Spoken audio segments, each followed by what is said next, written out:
سروک روسیا لگل هفشان خوی اردنه و گرا پنابرین سوری گفتگو کرن و روسیا امریکا برایگریه لوگرا پنابرین سوری تومت باردکه. سروک روسی فلادیمیر پوتین د پیوندیه تلفنی ده لگل شاه اردنه عبدالله الثانی کریزا سوریه بگشتی گفتگو کرن هروها تکزیل سر گرینگی هماهنگی ناورا هر دو ولاتان ده و گرینگی کمازن دانه کار جبو گارانتیا و گرا پنابر و دربدرین سوری جبو ولات خواه.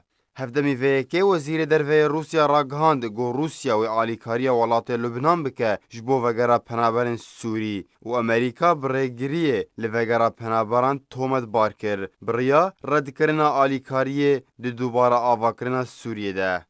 لاوروف دجوینه که خود لگل هفشان خوی لبنانی جبران پاسیل راگهاند گو امریکا گرینگیه ده دوباره آوا کرنا دفرین گو اپوزیسیون سوریه تیره دشین لوما بویا ریگر لوگرا پنابرین سوری لگوری آخفتناوی. جعالی خواه وزیر دروی لبنان جبران باسیل ده همان جوینه در راگهاند گو بهتری میلیون پنابرین سوری لبنان دمینن و تکسکر گو نها تو سدم نینه گو او پنابر لسر خاکا لبنان بمینن.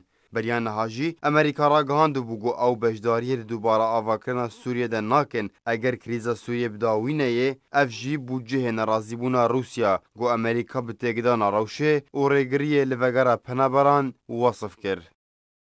مسکو بریا چند روزکی پیشنیارا آمده کرنا چند گروپان لولاتن اردن و لبنان جبو وگرا پنابران پیشکشی امریکا کربو. گو کاری وان گروپان رق خستنا وگرا پنابرین سوریش بو دفرین گوهاتن کنترول کرن جعالی رژیما سوریه و. جدست پیکا شورش سوریه 2011 ده پرانیا خلکن سوریه برای خودان ولاتن در دور سوریه یانجی ولاتن اوروپای گونها بهتر 5 میلیون و 600 ولاتین سوریه پنابر بونه.